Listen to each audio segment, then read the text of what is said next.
Question কি আছে? আপনি এসে কি দেখলেন?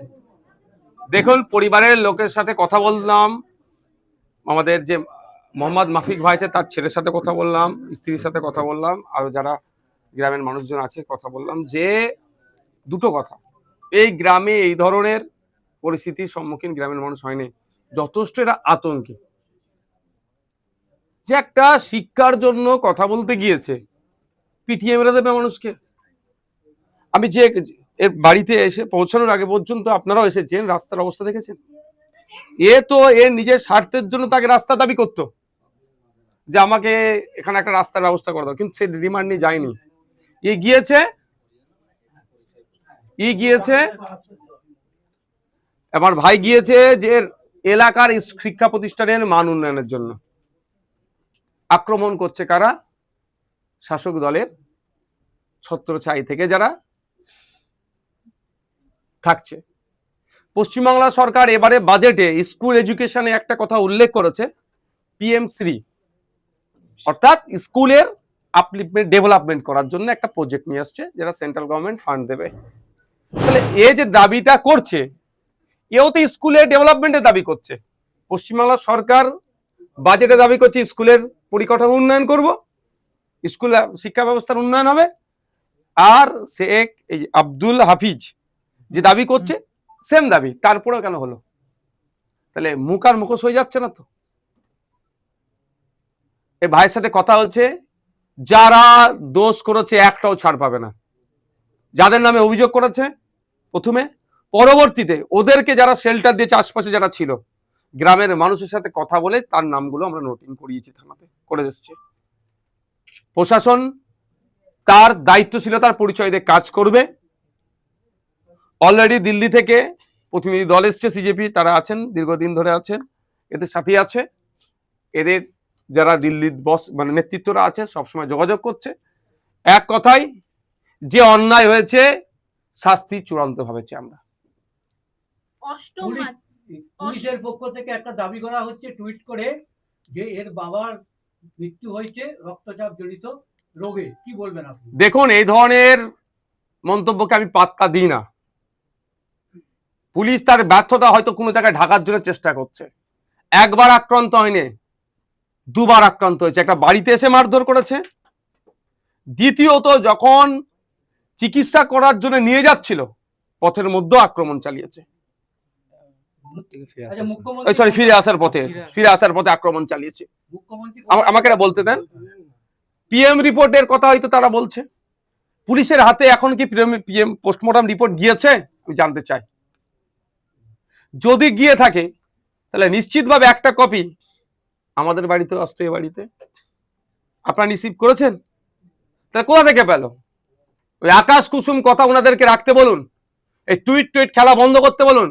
এখন 10-12 বছরের বাচ্চারা টুইট ভালো খেলতে শিখে গিয়েছে।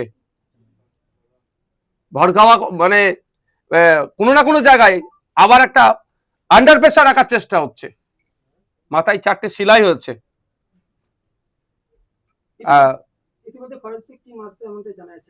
দেখুন, একটা কথা বলি, ফরেন্সিক টিম এসে কি হয়ে যাবে আমি এটা বলতে পারবো না, কারণ এভিডেন্স আর আছে, ও তো ডিস্ট্রয় হয়ে গেছে। এই যে ঘরে আমরা যাতায়াত করছি এতজন, সব তো শেষ। বৃষ্টি হলো, আর কিছু পাওয়া যাবে কি বলতে পারছি না আমি। তারপরেও যখন আই উইটনেস আমরা আছি, গ্রামের প্রচুর আই উইটনেস আছে, ইনি আমাদের আব্দুল হাফিজ আছে, আই উইটনেস, যারা দেখেছে কারা কারা এসেছে কি করেছে, এটার ভিত্তিতে চলতে হবে। অষ্টম মাঝি বিজেপি নেতা, তার নাম উঠে এসেছে, তার ভূমিকাও উঠে এসেছে। অন্যদিকে বিজেপি বলছে এই ঘটনার সঙ্গে দলের কেউ যুক্ত নয়। কি বলবেন? তাহলে বিজেপিকে ডিক্লেয়ার করতে বলুন যে অষ্টম মাঝি তার দলের কেউ নয়। এড়িয়ে যাওয়ার চেষ্টা হচ্ছে। মুখ্যমন্ত্রী আমাদের এই ইন্দাস বিধানসভার বিধায়ক নির্মল কুমার ধারা মহাশয় একবার স্কুল পরিদর্শনে গিয়েছিলেন। নিশ্চিতভাবে তিনি স্কুল পরিদর্শনে এই জন্যই গিয়েছিলেন, শিক্ষার পরিকাঠামোর মান উন্নয়নের জন্য, কি পরিস্থিতি দেখার জন্য।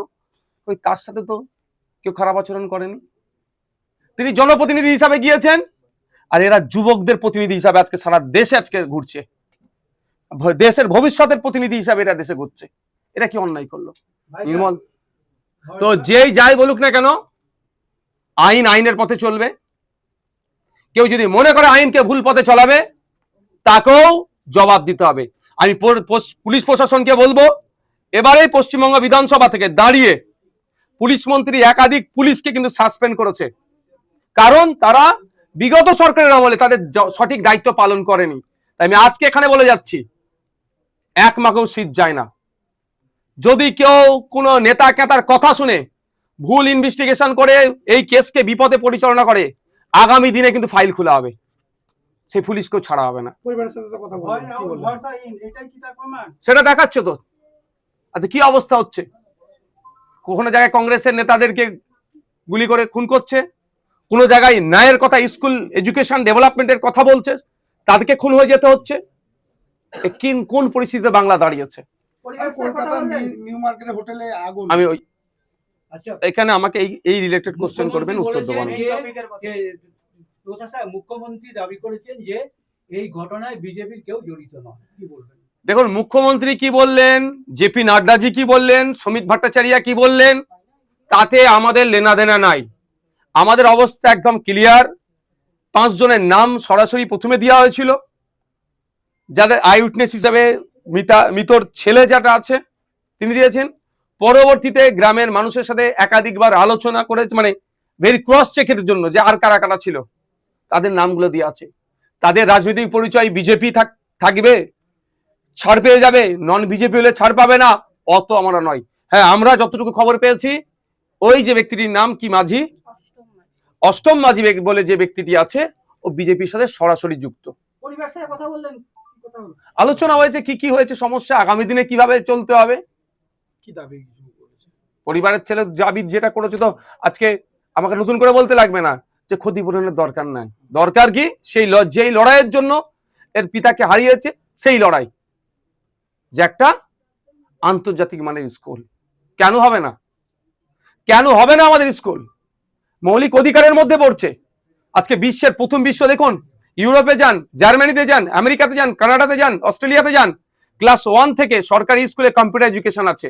আর আমাদের সরকারি স্কুলগুলোর কম্পিউটার এডুকেশন তো দূরের কথা, ডিজিটাল ক্লাসরুম পাচ্ছে না। ডিজিটাল ক্লাসরুম ছেড়ে দেন, চক নেই, ডাস্টার নাই, টেবিল চেয়ার নাই, টয়লেট গুলো যে দেখুন। পশ্চিম বাংলায় পানীয় জলের অবস্থা খারাপ। পশ্চিম বাংলায় প্রায় সেপারেট টয়লেট প্রায় 16% মহিলাদের জন্য নাই, ইউজ করতে দেয় না। যা অবস্থা তাই হচ্ছে, হাইজিনিক প্রবলেম, সমস্যা হচ্ছে। এর বিরুদ্ধে লড়াই, এই লড়াইটা চলবে, এটুকু মাথায় রাখবেন। কাউকে একজনকে খুন করে এই শিক্ষার আন্দোলনকে বন্ধ করা যাবে না। লাখো মানুষ এই শিক্ষার আন্দোলন নিয়ে সোচ্চার হচ্ছে, আগামী দিনে হবে। ধন্যবাদ দাদা।